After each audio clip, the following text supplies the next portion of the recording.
Le phénomène de l'immigration clandestine a occupé une place de choix dans la nouvelle trouvaille de l'État intitulée Le gouvernement face à la presse. L'information selon laquelle il y aurait une convention pour le rapatriement des clandestins a été démentie. La question des accords de pêche était également sur la table. Compte rendu de tout cela signé par Faragning et Diafaraba. Le ministre de l'Intérieur livre une réponse laconique sur le nombre exact de jeunes Sénégalais ayant péri en mer. Que lorsque c'est clandestin, on n'a jamais suffisamment d'éléments pour pouvoir se prononcer. Mais là aussi, je dois relever que l'objectif du gouvernement n'est pas de dénombrer des morts. L'objectif du gouvernement est de trouver des solutions aux problèmes qui se posent aux Sénégalais. Et dans le cadre des actions préventives et répressives coordonnées par les différentes forces de défense et de sécurité, de veiller à ce que nos jeunes ne prennent plus le chemin des océans qui de toute façon n'apportent pas de solution à aucun des problèmes posés. Son homologue Alioune Ndoye revient sur les accords de pêche avec l'UE, signés dans le respect du code de la pêche. Nous rassurons que tout ce qui est fait, l'est fait dans le cadre vraiment d'une transparence et d'un respect strict de la réglementation sénégalaise. Alors on fait le lien avec l'immigration dite clandestine, parce que la mer n'aurait pas de poissons. C'est un de vos confrères qui a dit ça, je crois que c'est notre camarade du... Mais je viens de rappeler que ces accords existent depuis 1979. Et avant, s'attaquer à des pêcheries qui intéressent nos pêcheurs. Et aujourd'hui, ce n'est plus le cas. Parce qu'aujourd'hui, ils portent sur 10 000 tonnes. Sur le rapatriement des clandestins, le secrétaire d'État au Sénégalais de l'extérieur dément et précise qu'il n'y a pas de signature entre la République du Sénégal et le Royaume d'Espagne en ce qui concerne le rapatriement de nos compatriotes. Je veux que cela soit clair et net. La convention que nous avons eu à signer, je l'ai dit, elle est relative à la prise en charge de ce qu'on appelle les pensions de retraite. Autre sujet abordé, la maladie des pêcheurs. Le ministre de la Santé rassure les Sénégalais par rapport à la situation, même si l'on ignore les causes. Au niveau des investigations, nous pouvons noter qu'il n'y a aucun cas secondaire. Autrement dit, il n'y a pas de contamination. Ce n'est pas une maladie contagieuse. Somme toute, nous avons 1004 cas totalement pris en charge, dont un seul hospitalisé en ce moment. Et les lésions évoluent très favorablement au niveau de la prise en charge.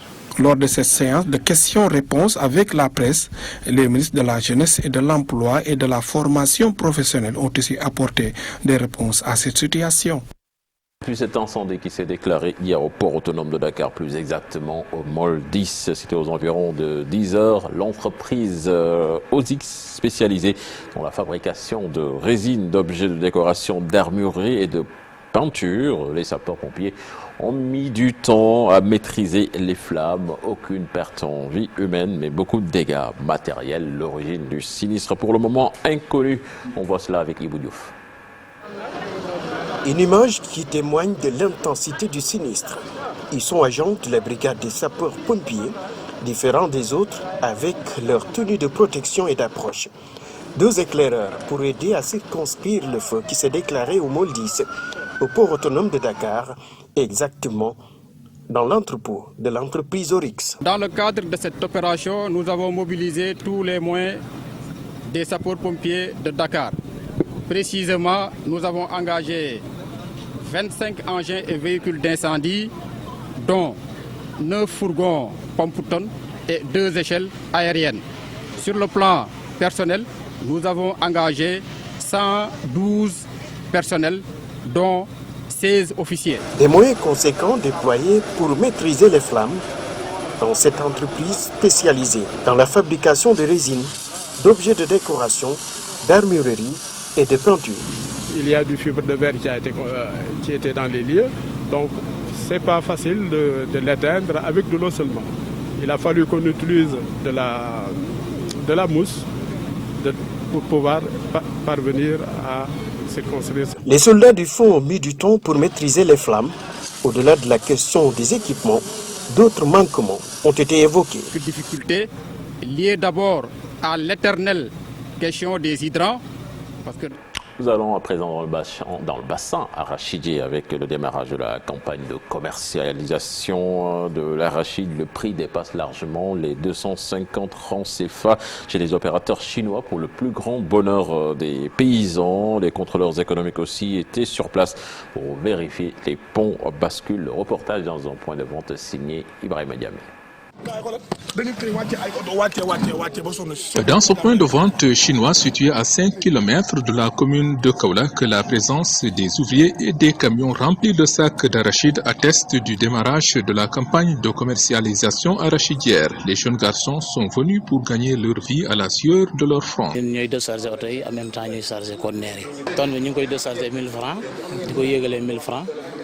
Le démarrage officiel de la campagne de commercialisation au niveau de ce point de vente était en présence du président de la Fédération des paysans du bassin arachidier, Ibrahima Badiane, qui se dit très optimiste. Ça se passe très bien. Vous avez vu que le contrôle économique est là en train de vérifier le matériel de collecte. Il y a aussi des camions qui sont stationnés ici. Les manœuvres sont là.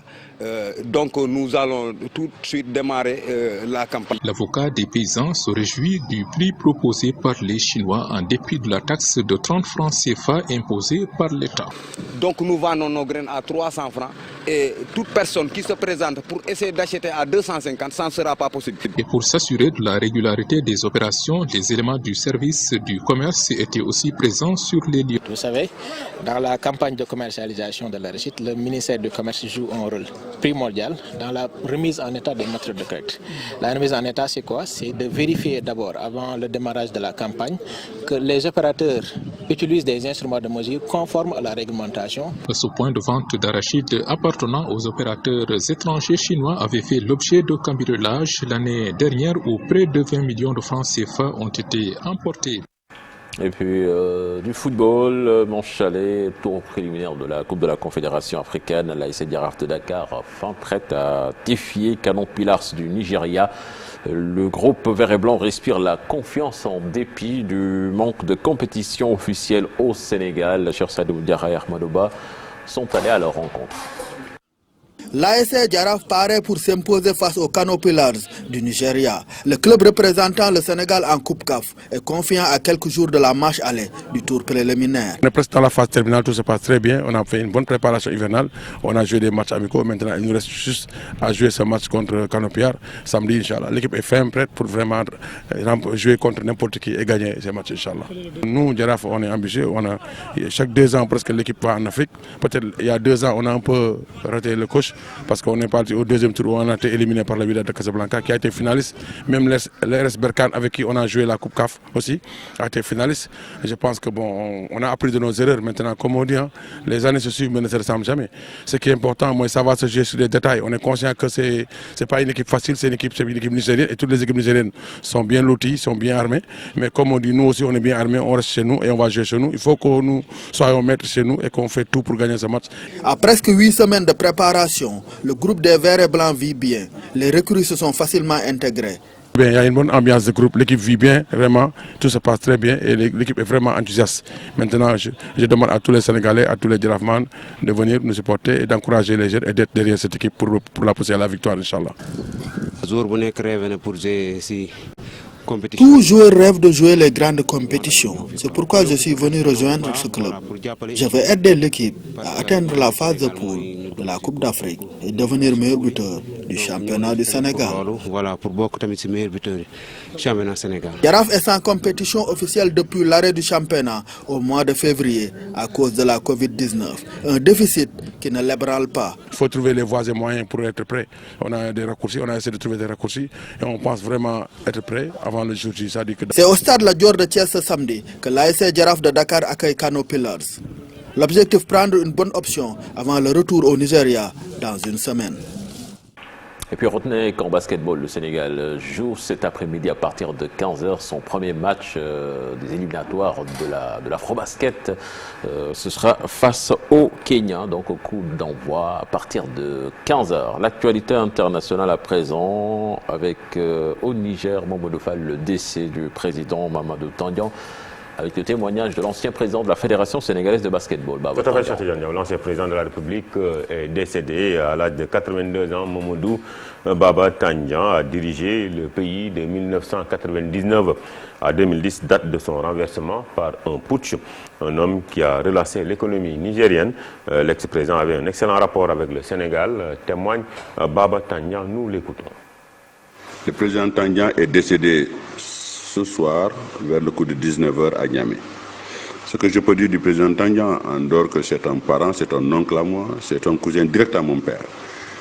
Mais il a été un président émérite, un excellent président qui a réussi à sortir le Niger un peu dans une difficulté énorme. À l'époque, le Niger traînait plus de 24 mois d'arriérés de salaire. Et c'est ainsi que d'ailleurs, quand il a été élu, j'ai informé immédiatement les mêmes jours le président Abdou Diouf. Et le président Abdou Diouf a été le premier président à l'avoir félicité.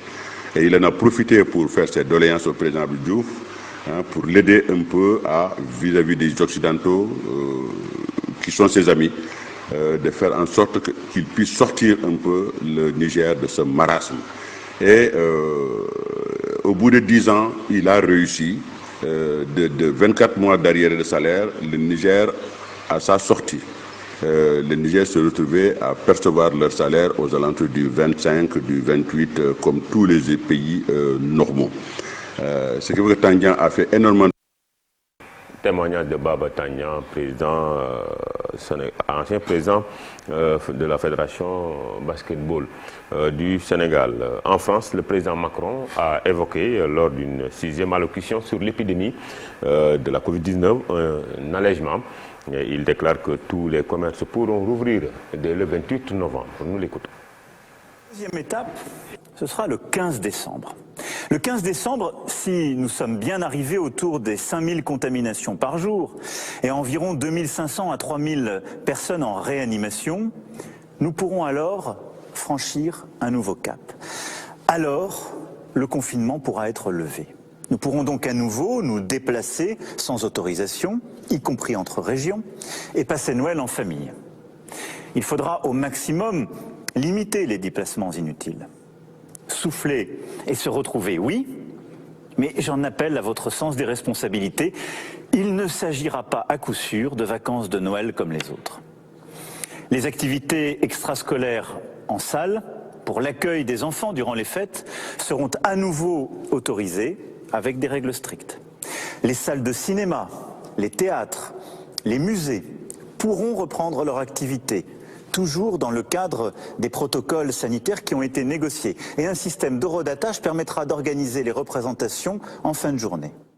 Aux États-Unis, Joe Biden, président nouvellement élu, a présenté les premiers membres de son cabinet au lendemain du lancement donc, de la transition. Après 2 semaines de blocage de Donald Trump, les chargés de la politique étrangère de son administration sont connus. Une nouvelle diplomatie américaine qui semble vouloir rompre avec l'isolationnisme du régime donc Trump.